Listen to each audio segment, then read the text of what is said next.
Hello guys, नमस्कार, welcome back to the channel. कैसे हैं आप सब? तो यार मैं हूं अभी हिमाचल में, और जो मेरा कुछ काम था वो मैंने कंप्लीट कर लिया है। तो व्यू बहुत ही प्यारा था, तो मुझे लगा कि आप लोगों को सैर कराते हुए चला जाए, और हिमाचल के रास्ते भी जो कुछ मेरे भाई जो नहीं गए हैं अभी तक हिमाचल, वो भी देख लें, और जो गए हुए हैं वो भी थोड़ी सी अपनी मेमोरीज़ को रिफ़्रेश कर लें, और थोड़ी बहुत हम बातें भी कर लें, क्योंकि कल भी मैं वीडियो नहीं डाल पाया था। बहुत स्ट्रेसफुल चल रहा है जो दिन है, तो मुझे लगा यार थोड़ी सी बात ही कर लें आप लोगों से, तो मैं भी थोड़ा सा रिफ़्रेश फील करूँगा, आप लोग भी रास्ते देख लोगे। तो सबसे पहले जो दुख की बात है वो ये है कि मेरी जो ब्रेज़ा है, ये E20 पेट्रोल के बाद दोस्तों, एक बार मैं अपना मोबाइल हटा लूँ, खुद ही हट गया। आप माइलेज देखो, आई होप ये आ रही हो, 13.9 की माइलेज आ रही है इसकी, 14 की माइलेज, ठीक है। और मैं आपको बिल्कुल सच बताकर चलूँगा, मैंने इस कार को 90, 95 और मतलब 80 से 100 के बीच में चलाया है मैंने इसको। और पहाड़ों पर डेफिनेटली माइलेज कम भी होती है। मैंने कराया था टैंक फुल, मैं क्लिप लगाऊंगा, टैंक फुल मैंने कराया था, और शिमला आने के बाद इतने पेट्रोल जो है डंडियाँ बची हुई हैं इसकी। सो मैं कहना ये चाह रहा हूँ कि शायद ये 16 तक माइलेज भी जा सकती है अगर आप कंटिन्यूसली इसको 70-80 पे रेव करें। बट द पॉइंट इस यार कि हाईवे पे कौन चलाता है 70-80 पे, स्पेशली जब आप शिमला पे जा रहे हो। तो माइलेज थोड़ी सी बेटर आपको डेफिनेटली मिल जाएगी अगर आप इस गाड़ी को धीरे चलाते हो।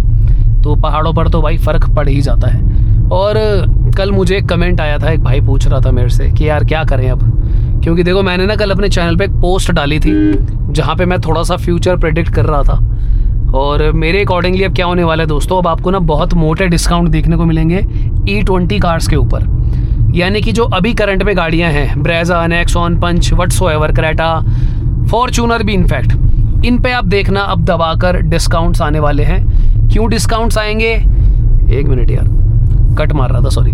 तो क्यों डिस्काउंट आएंगे दोस्तों, क्योंकि कंपनीज तो यही चाहेंगे ना कि E20 का स्टॉक फटाफट से निकले, स्टॉक तो पड़ा ही है। और प्रॉब्लम पर ये है कि गवर्नमेंट तो फ्लेक्स फ्यूल गाड़ियों को लेकर आ रही है, तो अब आप क्या करो, आप वो डिस्काउंट की तरफ अट्रैक्ट होगे और आपका मन करेगा कि भाई मैं E20 ले लेता हूँ, क्योंकि गवर्नमेंट ने अभी तक ये नहीं कहा है कि E20 फ्यूल बंद हो जाएगा। क्योंकि अगर वो ये कह देंगी तो फिर तो भाई वो E20 गाड़ियाँ बिल्कुल ही नहीं बिकेंगी ना, फिर उनको कौन लेगा। तो मेरी सलाह तो दोस्तों देखो ये रहेगी, अब जो गाड़ी खरीदने की जो ओनरशिप वाला गेम है ना, ये जो ओनरशिप का गेम चलेगा कि आपके पास कितना पैसा है और आप कितना रिस्क ले सकते हो अपने पैसों के साथ, उस हिसाब से चलेगा ये। क्योंकि देखो पॉइंट बहुत सिंपल है, अगर आप आज E20 गाड़ी लेते हो, ऑलरेडी फ्लेक्स फ्यूल गाड़ी जो है वैगनआर मारुति ने उतार दी है, तो कोई बहुत बड़ी बात तो है नहीं कि कल को फ्लेक्स फ्यूल गाड़ियाँ सारी नहीं आएगी, क्योंकि इंडियन ऑयल ने भी बोल दिया है, इनफैक्ट उनके डिस्पेंसर्स तो दिल्ली में पहुंच ही गए हैं, फ्लेक्स फ्यूल पेट्रोल मिलना शुरू हो चुका है। तो आपको क्या लगता है इकलौती वैगनआर के लिए थोड़ी मिल रहा होगा वो, क्योंकि दूसरी तरफ जो हीरो होंडा है उनकी भी बाइक्स के अंदर फ्लेक्स फ्यूल आ गया है। सो अभी ये लोग एक डिस्पेंसर से स्टार्ट करेंगे, क्योंकि इतनी जल्दी तो फ्लेक्स फ्यूल गाड़ी बाइक नहीं बिकेगी। वो जो मेरा भाई नई गाड़ी ले रहा है उसको डेफिनेटली फ्लेक्स फ्यूल ही लेनी चाहिए फिलहाल। मान लो कोई वैगनआर लेने जा रहा था, बाइक लेने जा रहा था, तो आप फ्लेक्स फ्यूल ही खरीदना, आप E20 मत लेना लालच में कि भाई मेरे को तो मोटा डिस्काउंट मिल रहा है, तो एक काम करते हैं हम E20 ले लेते हैं। तो भैया मैं तो आपको ये रिकमेंडेशन देकर चल रहा हूँ। तो बात मैं ये कहना चाह रहा हूँ, अगर आप रिस्क टॉलरेट कर सकते हो, E20 अभी बिक रहा है, अगले कुछ समय तक भी E20 पेट्रोल बिकेगा। कब तक बिकेगा ये अभी भी क्वेश्चन है, क्योंकि भाई देखो आपने आज ले ली E20, 3 साल बाद वो कह रहे हैं भाई 2 साल बाद कि E20 नहीं मिलेगा, अब तो भाई सिर्फ E27 मिलेगा या अब सिर्फ फ्लेक्स फ्यूल मिलेगा।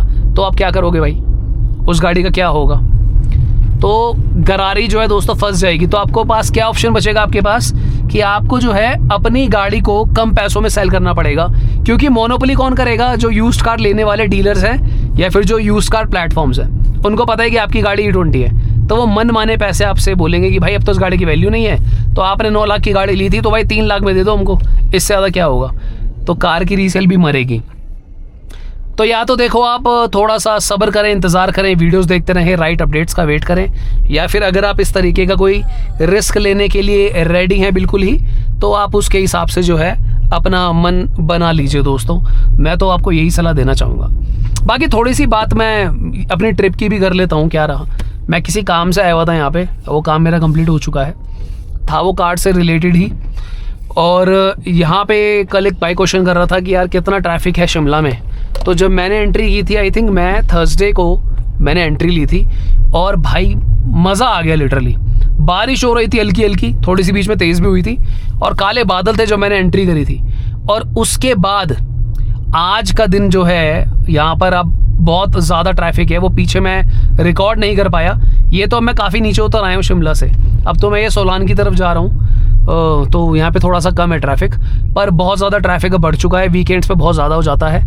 तो सोच समझ कर आप अपने ट्रिप्स को प्लान करें। कोई मेरा भाई अगर जा रहा हो तो मैंने सोचा बता दूँ, कम से कम भी आपको जो है सोलान के बाद ट्रैफिक मिलना शुरू हो जाएगा, और आप 2 घंटा जो है एक्स्ट्रा एटलीस्ट मानकर चलना कि भाई लगेगा ही लगेगा। और शिमला का मेरा जो एक्सपीरियंस है भाई, यहाँ का फूड बहुत वाहियात हो चुका है, बहुत ही वाहियात खाना मिलता है यहाँ के होटल्स वगैरह में। मुश्किल से कोई गिने चुने 1 या 2 रेस्टोरेंट हैं जहाँ पे आपको अच्छा खाना मिलेगा। बीच में इनफैक्ट मेरी कल तबीयत भी बिगड़ी है, वरना मैं वीडियो भी ज़रूर बनाता। और यहाँ पे भाई इतना ज़्यादा कमर्शलाइज हो चुका है, बस जेब काटने की प्लानिंग कर रहे हैं यहाँ पे सारे के सारे। मतलब आप कोई 300 रुपये की 350 रुपये की सब्जी ऑर्डर करोगे ना, पनीर, तो पनीर तो ऐसे आ रहा है जैसे वो चांदी का सोने का पनीर है भाई। लिटरली इतने इतने से पीस डाल के 4 दे दिए कल। और अच्छा खासा होटल है भाई, मैं रुका हुआ था 4 स्टार प्रॉपर्टी थी वो, उसके बावजूद ऐसा रवैया था होटल का। मैं नाम इसलिए नहीं ले रहा होटल का क्योंकि मैं ना किसी को डीफेम करने के लिए वीडियो नहीं बना रहा हूँ, पर मैं वीडियो इसलिए ज़रूर बना रहा हूँ कि आप अलर्ट रहें, पहले ही डिस्कस कर लो भाई। सबसे बेटर पता है क्या रहेगा, फ्रूट खाओ यहाँ पे आके। मैंने तो फिर क्या करा, कल फ्रूट खाने शुरू कर दिए, केला, सेब, अंगूर।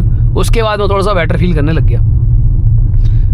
अगर आप मॉल रोड पे जा रहे हो, शिमला पहली बार आए हो, तो मैं आपको बता दूं भाई कि जो भी होटल्स आप लोगे ना भाई, आपको पैदल चलना ही पड़ेगा कम से कम भी। कल मैंने एक, मैं यहाँ पे स्क्रीनशॉट लगाऊंगा आप देखना, 10 किलोमीटर पैदल चला हूँ कल मैं, और ये पहाड़ वाला 10 किलोमीटर है। इससे पहले आप सोच रहे हो कि भाई क्या हो गया 10 किलोमीटर चल गए, तो हम भी देसी हैं, पर पहाड़ पे चलना ना वो अलग होता है जब आप बिल्कुल ही ऊपर की साइड जा रहे हो अपहिल। तो समझ रहे हो गेम क्या है। पहाड़ का 10 किलोमीटर मतलब दिल्ली शहर जैसे का 15 से 18 किलोमीटर मान लो आप, सीधे सीधे वाले के हिसाब से।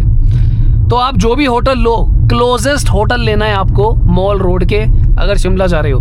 वो आपको ना गाइड मिल जाएंगे नीचे से ही, उनकी बात कम सुनना, वो तो यही कोशिश करेंगे किसी कोने में ठहरा देंगे आपको, वहाँ मत फंस जाना। उसको बोलना, खुद से गूगल करना कि आप जहाँ भी खड़े हो क्लोजेस्ट कौन सा होटल पड़ेगा, तो उसके हिसाब से आप लोग होटल लेना। बाकी अगर आप जो है होटल लेते लेते ना, कैंट एरिया भी आता है, वहाँ पर एक कंडीशन है कि जब आप जाओगे अपने रूम की चाबी आपको उनको ही देनी पड़ेगी। वो थोड़ा सा हेडेक है क्योंकि वो खैर नेशनल सिक्योरिटी में आ जाता है, क्योंकि कैंट एरिया है, तो मेरा होटल थोड़ा उसके पास था। मेरे कुछ पर्सनल रीजंस भी थे, मैं वहीं पे स्टे लेना चाहता था, तो मेरे लिए तो वो नॉर्मल था। बट आप लोग देख लेना, हर कोई कंफर्टेबल नहीं है अपनी कीज़ देने के लिए। मैं कोई कौन सा भाई हीरे जवाहरात लेके तो नहीं आया था, मेरे तो बस गियर्स थे, कैमरास थे, एक्सेसरीज थी, तो मैं उनकी पहले वीडियो बना ले गया था कि हाँ भाई मेरे इस रूम में पड़े हैं। सो आई वाज सिक्योर इनफ, और मुझे खुद भी थोड़ा सा ऐसे इलाकों में रहना पसंद है, तो थोड़ा सा ये आप लोग देख लेना अपने हिसाब से कि क्या है।